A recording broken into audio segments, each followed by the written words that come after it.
She kisses him, and guess what? fireworks in her mind. In her pants. I thought it was going to be a friendly kiss, and this is much different than that. And she says, he kissed me back. Yeah. Welcome to Romance Unzipped, your happily ever after book club. Hey. Hello, everyone. I'm Annie. I'm Holly. This is Sophie the dog, the wonder dog. Welcome to Romance Unzipped. Today we are being very of the season, and we read Holiday Romance by Catherine Walsh. We are festive. We are festive. Holly, if you aren't watching but are listening, Holly has on a Santa hat. I am wearing a very nice kid's sweater from 10 years ago that says Yeti to Party with a giant Yeti on it. And I have a sweater with Santa riding a stegosaurus. Yes, which is factually and evolutionarily correct. It's accurate. It's science. So this is a single point of view book. Present tense, Contemporary. first person, contemporary romance. Male, female. And we are following two Irish immigrants from Ireland. Yeah. And we've got Molly Kinsella and Andrew Fitzpatrick. Yes, and they live in Chicago. And the setting of this book, they do live in Chicago, but there's hardly any of it that takes place in Chicago. Mm-hmm. This is a big holiday travel disaster novel where they're just trying to get home for Christmas and there's bad weather and they just keep facing these hurdles. So I'd say at least the first half of the book takes place in airports and airport bars, on the airplane. I kind of almost got like a little bit of travel anxiety reading this, and some of the scenes are they're racing through the airport to catch their layover. Travel fatigue is real. Yes. And then the second half of the book, they finally make it home. Spoiler alert, they get there, and it's in Ireland. And her family's from Dublin, and his is from Cork. But there's not a huge amount of Ireland in the book. It's mostly they're in their houses. It's family. It's a family book. Its theme is, it's a slow burn. Very much a slow burn. I'd call this a 2 out of 5. Mm-hmm. There is one sex scene at maybe 75% of the way through the book. And it's relatively long. She doesn't just breeze through it, but there's not explicit body parts mentioned. It's a little bit more lyrical and very much about the emotions of the scene and not really the physical acts. Yeah, at about 30%, there's an almost. And he's like rocking in the cradle of her thighs. It's that kind of language. They have all their clothes on. It's a dry hump, guys. But it's a horizontal dry hump. There's levels. But I read a review, people really kind of love this book because it's cozy and warm. And one review said she doesn't like steam in books. The full sex scene was even palatable to her. Great. So for people who don't like steam, it's acceptable. It is such a sweet book. Yeah, it's very sweet. And then the tropes in this book, it's a Christmas book. There's a lot of, the whole premise is they're trying to get home for Christmas. And he is a huge fan of Christmas. His whole family celebrates. He's always wearing Christmas sweaters and paraphernalia celebrating the season. And she laments the fact that everyone calls her a Grinch. Like, she doesn't feel like she's so grumpy, but also she never celebrates Christmas. She doesn't like it. It's like, I tolerate it. Right. And throughout the course of the book, she learns to love it a little bit more because she sees how he gets like boyish smiles when he sees Christmas trees and people outside, and he gets to partake in the traditions. It just energizes him in a way that makes her feel great. It's like the classic arc too of her character where she's this corporate lawyer, works all the time, very driven, very focused. Her relationships always end because all she cares about is work, kind of. And even her relationship with her family kind of takes a back seat to her drive and ambition, but she secretly wants something underneath.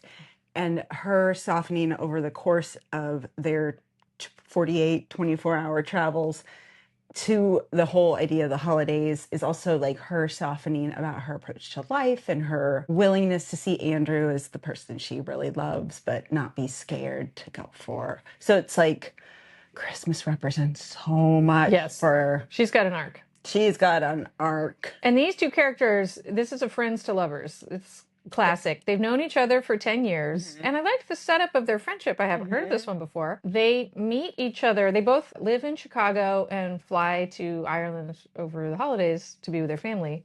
So they meet each other every year and they fly together. And at the start, it was a little rocky because she was the boyfriend of Molly's roommate, and the roommate Dumped Yeah, Andrew. yeah, so her roommate, I can't remember the girl's name, dumped Andrew in this very unceremonious way. She was cheating on him. And Molly knew this then girlfriend was going to dump him. And so she sits next to Andrew on the plane. And so we're in her brain 9 years ago being like, oh my God, how am I going to hide this secret from this only other Irish person I know? And we're right next to each other for 7 hours. And then the girl calls and like dumps him right then. So he doesn't talk to her for the rest of the flight. He's just eyes ahead and there's this discomfort. And then they don't see each other again until a Till year the later. following year, and And they're they on the same happen to be flight. on the same flight.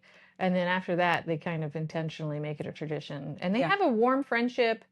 It sounds like they see each other a little bit outside of these flights. That's never on the page. Ish. Ish, like they're close friends, but she's so busy with work and they really know each other in this context. But they text a lot. They keep each other up to date on what's going on with their lives. It sounds like they call too, even an email, because he gets a dog and she thinks that he has a girlfriend because of the way he's kind of like messing with her. And she's hurt that he hasn't told her Right. I'm about living this with girl. this new lady She's who's like, well, we so talk beautiful. multiple times a week. So that part it was a little It bit was a vague. little confusing of exactly, but we know that they're close just in terms of the way they interact with each other. Yeah. But they see each other on these flights every year. So the setup of the book, like the way it's written, is one of these alternating timeline books where we see each flight going through each year. So it starts in the prologue with 9 years ago, which is this first flight with the disaster breakup, and then it goes to present.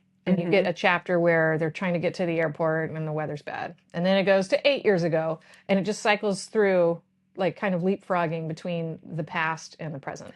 And it was actually well done. It was well done. Wasn't often, if there's that kind of setup, one or the other timeline bores me. And so I'm like, all right, we got to get through this backstory dump while I get back to the timeline that's interesting.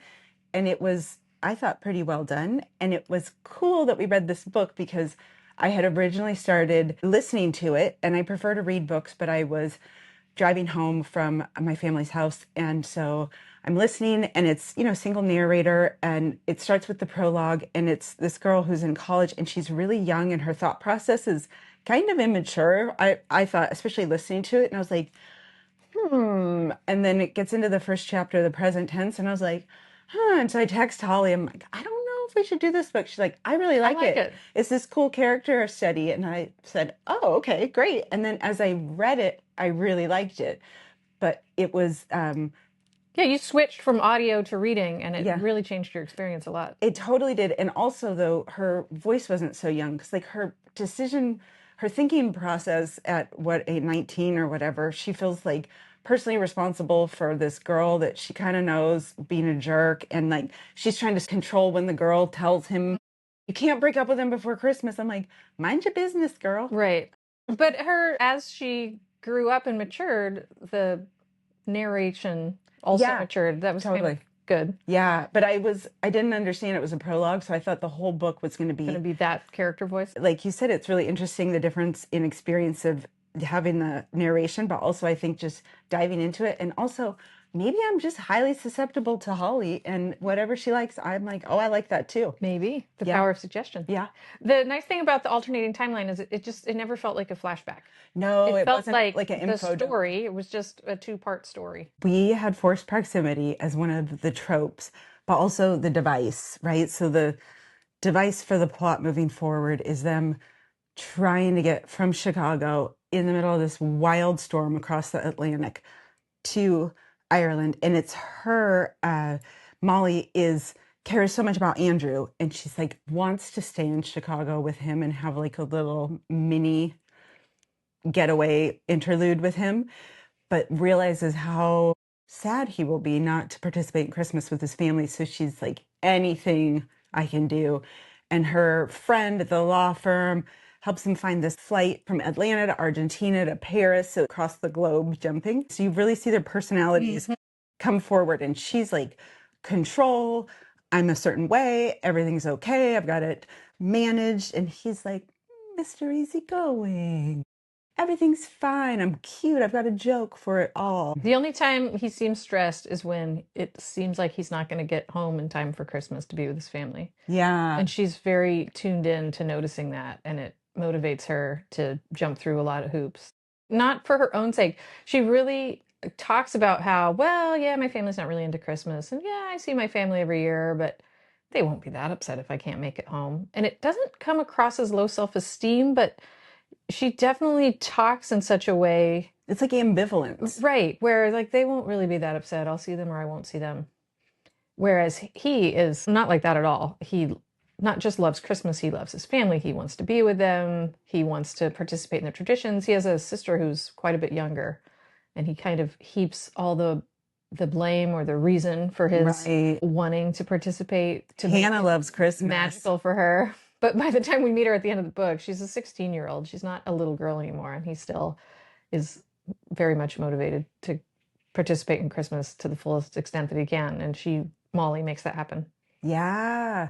And I appreciate how dedicated he is. I think I'm more in the Molly camp. Not that I don't want to be with my family on holidays, but we don't have a personal tie to the exact time frame. So especially as we've all gotten older, it'll be like, hey, we're going to have the holidays in early November because we can. When it works. That's when it works. But also, Andrew was passionate and he had a lot of holiday sweaters. So, yeah, for the last 10 years, we see them traveling. his And he's outfits, always wearing some kind of new Christmas sweater or shirt or socks. puns, lots of puns. Yes, he's got Christmas puns. And he's funny too. He's got like really good banter. He always kind of teases her, but it's never mean teasing. Charming. It's sweet. And it indicates ways that he knows her. Yeah, yeah, It's like very personalized. Mm-hmm. You can see a lot about their personalities. I like the way Catherine Walsh did this in their jobs and in their professions. So she says from the first time they meet, oh, I'm about to go to law school. I'm going to be a lawyer. And it's this huge element of her personality is the way she's a workaholic. Even when she's on these trips every year, she's always fielding calls from the office. She never takes time off. Whereas he is a photographer. And at the beginning, she mentioned that he had dreams of being a photojournalist and he wanted to travel the world, but there's not really a career in that. So now he is doing wedding photography and portraits and things like that. Babies. And he loves it. Babies He and loves his peacocks. job. And he talks about how he gets so excited when he can make someone smile. He's the 4-year-old whisperer. It's not what he wanted at first, but it's where he is now. And he really enjoys it because it's his passion. Yeah, he doesn't have any of this kind of derisive, self-deprecating, like, oh, I'm a portrait photographer. I just do this. Yeah, he's just like, it's so awesome and I'm good at it and it makes people happy. It makes me happy. It's really kind of nice to have his character embrace this instead of, I missed my dream. Right. And this is not good enough, but it will do. If you are not on video, Sophie the dog joined us and she's bundled up in a little purple fuzzy sweater. And she's just what the Yeti ordered. She's so cute. Looks like she's passing out and she might stay with us for the long haul. She's trying to keep her eyes open and she can't do it. I can only hope. I know. One part I liked about Molly's description of how her family felt about Christmas as far as their commitment to the experience of it all was one time she was home during the holiday and some carolers rang on the door. And they all kind of stood there and they looked at each other and looked at the carolers. And then the mom went and got some old packets of M&Ms and gave them to the carolers like they were trick-or-treaters. They're kind of like, yeah, here you go. Hi, thank you. So I thought that was funny. But then it seems like she doesn't almost care about her family or even like them that much. But then as you see them interact and you realize, oh, there's a lot of love between them, but it was at the beginning, it feels like she's a lot more cold than she is. Yeah, I thought she had a bad relationship with her sister at first. Yeah. Because they have a tradition. They have a tradition where they give each other terrible presents and they're trying to find the worst present for each other each year between Molly and her twin sister Zoe. And when she describes it to Andrew, he's confused because he says, well, why wouldn't you just get the best present? And she says, no, you don't understand. It's really hard work. I put more thought into this than any other. And she's almost animated and excited about it. And it is a cute look into their relationship. But in the first scene, it's just her at a duty-free shop looking for the worst perfume she can find. And I thought it was passive aggressive, and she did seem to come across like she didn't really like her family, especially at first. That was so listening to it, it was like this really young voice of her trying to manage somebody else's relationship, and then her buying this gross perfume, and I was like, what am I getting into? This girl sounds like she needs to be on a reality show, but it's not that at all. By the time she finally makes it home and then she's interacting in person with her family, it becomes clear that they're very warm with each other. They all love each other. They're so happy to have her back. They would have been deeply disappointed if she couldn't make it home because of the storm. So she is a big time unreliable narrator when she's describing how her family feels about her and how disappointed they'll be if she's not there. And Yeah, it's kind of weird. yeah, it's like maybe she's just not willing to give herself that much credit and attribute those kind of feelings for her family. I don't know. It's an interesting one of like, what is the thing that drives her that she needs to be a lawyer? We don't ever get the backstory of why she has this drive. Like, I'm going to succeed against all odds and sacrifice a lot of my life just to work 80-hour work weeks in an area of law that I'm not ultra passionate about. Yeah, she's kind of having this crisis at the beginning of the book. Quarter life crisis. Yep. It's real. Where she realizes she's burnt out, she hates her job, but she doesn't feel like she can quit because she has a somewhat expensive lifestyle and this is what she does and what else is she going to do? And so she feels trapped and she does figure out her way through it throughout the book. Andrew helps her a lot and she's got a best friend character, Gabriella. I really liked this character. She doesn't show up much, but she is just a great best friend. She's works. Nice. Yeah, she's nice. Her whole point is to just support Molly. She's not a toxic, unhealthy work friend, which is kind of what I would expect from people who are young in that kind of super hardcore corporate environment. It's just this like kind of cutthroat. And this girl's like, how can I support you? It's like, oh, nice. And she's the one that is the first sounding board for Molly when she's trying to figure out how she feels about Andrew. So they're traveling. We're talking about the present tense timeline. They have to go from one airport in Chicago to another, and they have to fly to Argentina. And at one point, they're rushing through the airport, and they stop under some mistletoe. And then by the way, mistletoe in the airport? Yeah, and it fiction. But there's other just passersby. They're like, you should kiss. Right. And that like heckling them is a romance trope or a plot device that I'm usually not a fan of. When I'm going to say there's not many airports in the world where you can hang something on the ceiling and they're not going to immediately get involved. Yeah, if you see something, say something. So this like old guy is heckling everyone to kiss, and Molly describes how basically she's really competitive, and so she turns to Andrew. She's like, I'm not going to let him think of me like that. Like, of course I'm going to kiss you. But we kind of got to feel like, is there really something over here?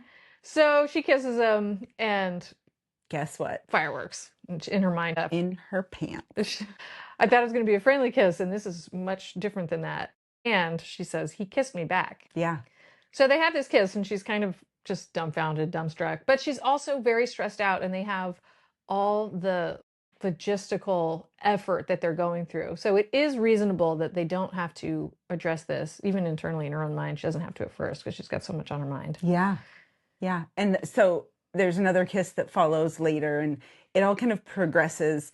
And there was no misunderstanding or cross communication around the kiss, which was nice because sometimes there's this mishmash going on. And as a reader, I'm like, all right, come on now. You two just talk about it. Just talk. Yeah. And so she brings it up to him, and you can tell he's like, he's playing it cool. Is she ready for this? Okay, she's not. So I'm going to be cool, but I'm ready when she's ready. And Andrew's totally fabulous. Like he's so prime time. And he's like really funny and sweet and thoughtful and very patient. Yeah, we learn about her weaknesses and her short patience, and she's getting cranky because of all this traveling mayhem. So she's the narrator, so we can see all these struggles that she's going through. And he is just consistently a patient, kind rock next to her. Yeah. And he doesn't lose his cool. Actually, a couple of times he does kind of snap back. So he's human. He's not a pushover by any means, but he's just like a chill. Maintains patience and obviously really likes her. Yeah.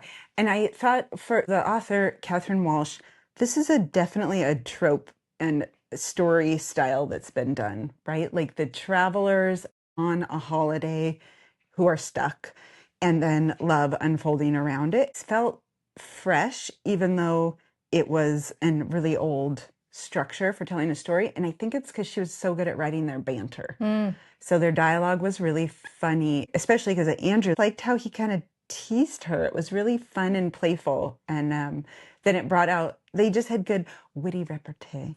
They did. And no sarcasm. Which I love. I don't want anyone to be Nothing was sarcastic. biting. It was never mean-spirited. No It one was very like playful. putting down the other one at their expense. Another interesting author decision by Catherine Walsh was Andrew, who we're just talking about, is so lighthearted and playful and easy. And he, as the book unfolds, shares with Molly that he's an alcoholic and that he has a problem with drinking and that he's been hiding it from everyone and even himself. And it was just kind of an interesting choice. Do you have any thoughts? Like, why do you think? So he's been sober for 2 months in the present timeline. Mm-hmm. And it was definitely a good way to showcase his relationship with his family when he finally got back home, because they even say in the book, like, it's an Irish Christmas. Of course, there's going to be a lot of drinking, and it's just a part of their social dynamic. And he has to stand out as being different, and he's very nervous about it. And they do kind of overreact a little bit, but then they support him and they kind of figure out how to just change and accept him how he is. So it serves that purpose, I think. My thoughts too were that because he's such a little golden apple, he's like funny and really attractive and charming. The author used this as a tool to give him some depth or not darkness, but a deeper feeling human experience than just this kind of, because he never comes across as one-dimensional, but also he's very happy-go-lucky. So maybe it was to just give him a depth. One of the fun things about Molly's character when she goes back to see her family is her twin sister Zoe, who we've mentioned already. And I thought it was going to be an opportunity for the author to describe what Molly looks like, because since it's just the single point of view, it makes sense that she's not just waxing poetic about like the color of her eyes. Yeah, I have all these details. Stormy blue in my. Oh, I just caught a reflection of myself. Let me describe. Yeah, my aquiline nose line.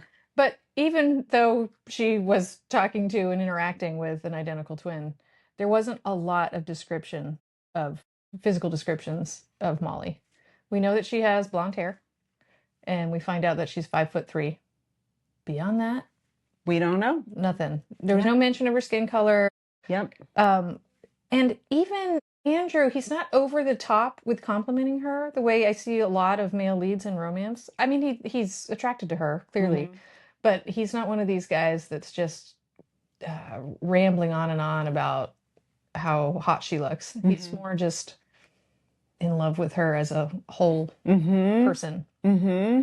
And she describes him immediately. She knows he's attractive when they interact from the very start. He has hazel eyes.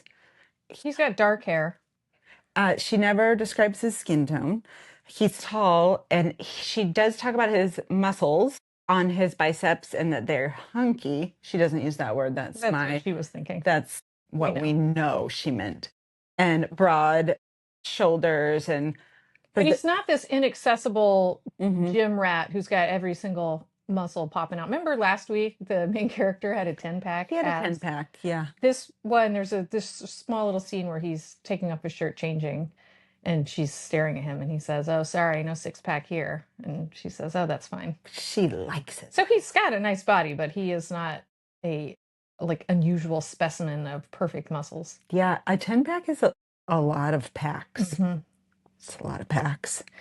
I agree. In Greek mythology, Cronus, and he had all these sons, and he was scared that they were going to rival him for his power. So he did what most people would do in that scenario, and he ate them, and they turned into his 6-pack. So you might want to be suspicious. Wow. I didn't know.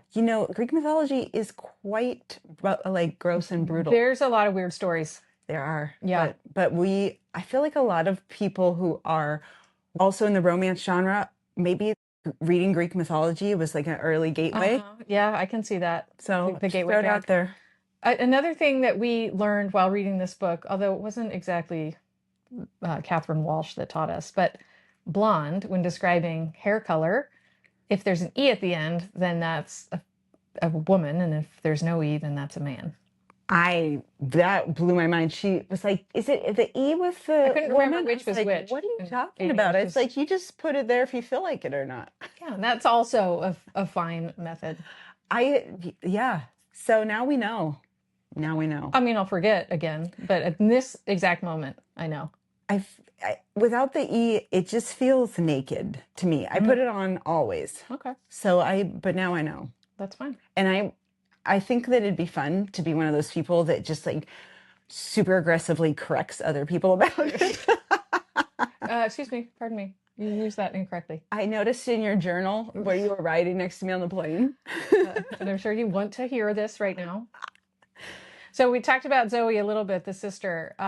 I loved the sister bond that they had, and I do tend to really enjoy reading about sisters in romance novels. And I wonder if that's because I don't have a sister. I'm not sure. But it kind of made me think a little bit of Emily Henry. I feel like she always has really good sister relationships that she writes about. And this character, Zoe, she mostly only showed up in the second half of the book, but she was just a great friend and sister to Molly.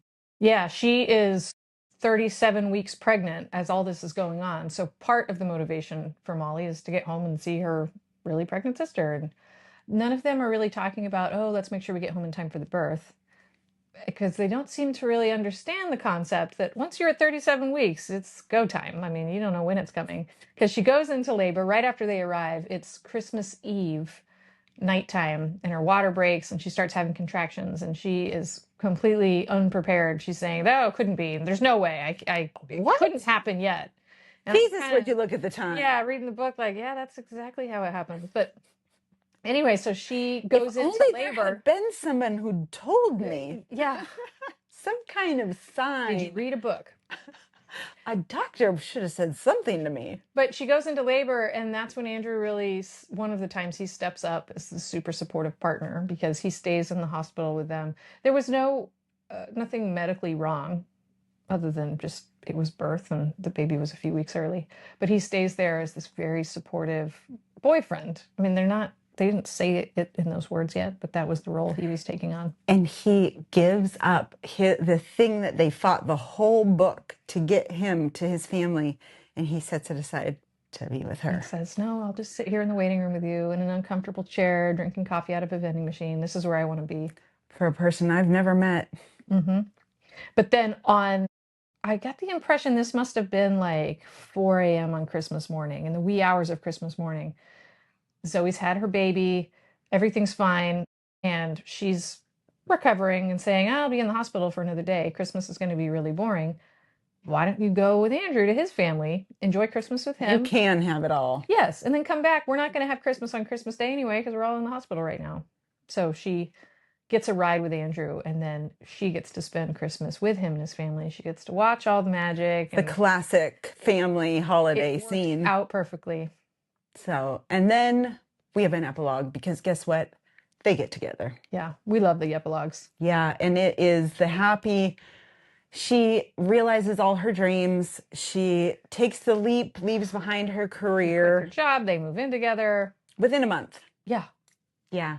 They're When you know, you know. But they do actually have a whole conversation about this. I think it's her talking to Andrew's brother.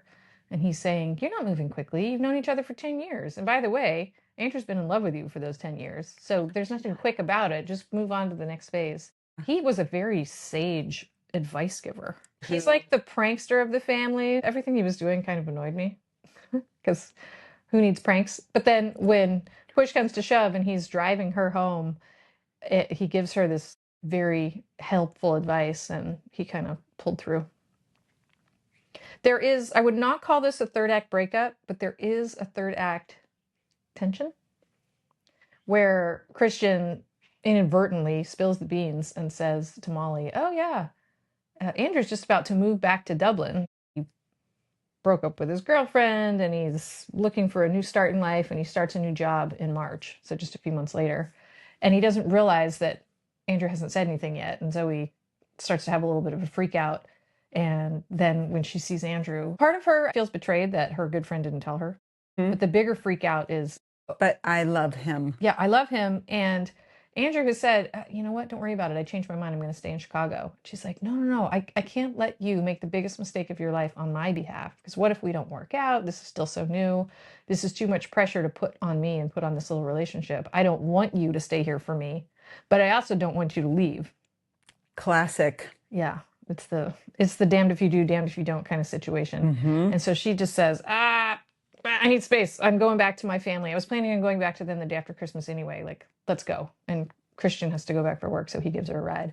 And so in the car ride, he's offering her all this advice. And by the time she finishes the hour drive, she's got clarity. Oh, I know what I need to do. I need to go see Andrew. I need to apologize. And wouldn't you know it, he hopped in the car, a different car, and followed her there. So when she gets out of the car, she doesn't even have to drive back to see him. He's just like arrived. So they have love. Yeah, love. They've got 1 hour of tension. Yeah. And they never really broke up. No.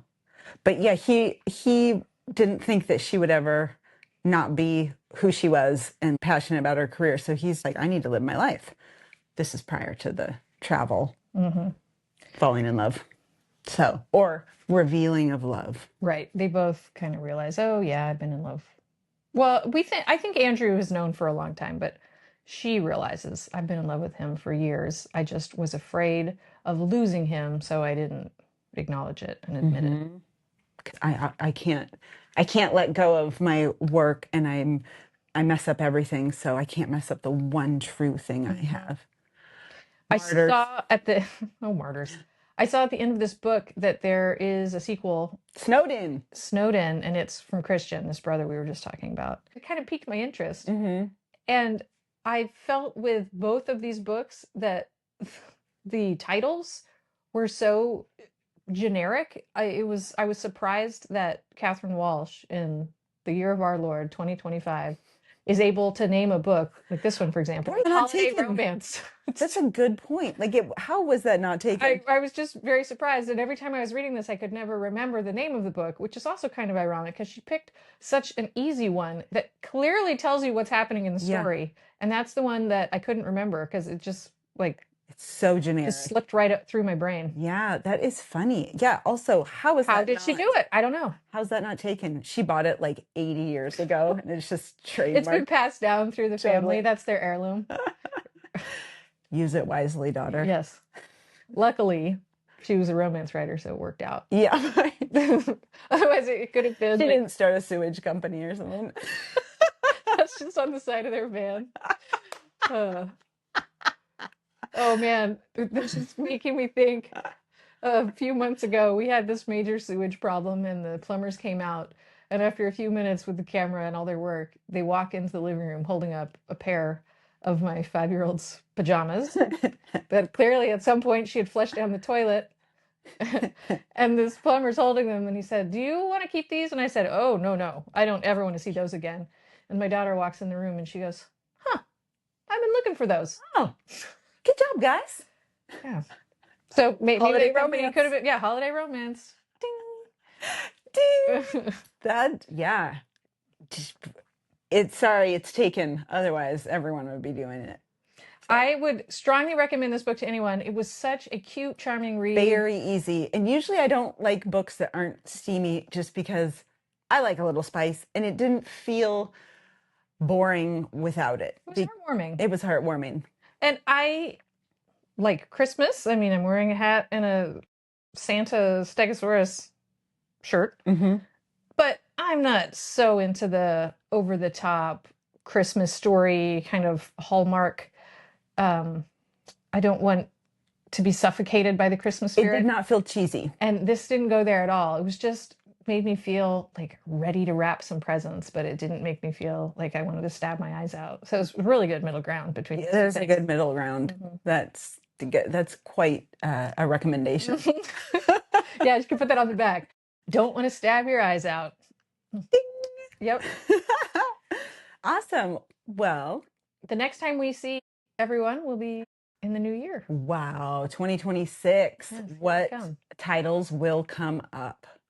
Well, we thought we'd start off 2026 by looking back. Nice, smooth segue. It is good. It is a historical romance called The Wallflower Wager. This is by Tessa Dare, and the main character in this book has a lot of animals in that. Rescues animals. Yes, and they are side characters in essence. So we thought, And there's a duke. sure. So there's a duke, there's rescue animals, there's historical romance. I think there's going to be bodices. Probably, maybe a corset or two. Maybe a ripping of said bodices. Yeah. Great. So you better join us. Feel free to read along if you'd like. Oh, and follow our podcast and chat, make comments, and we'll comment back, and it will be the most fun. Yes. Okay. Thanks, everybody. Merry Christmas. Happy holidays. Yes. Happy New Year. Happy holidays. Bye. Bye. Happily ever after.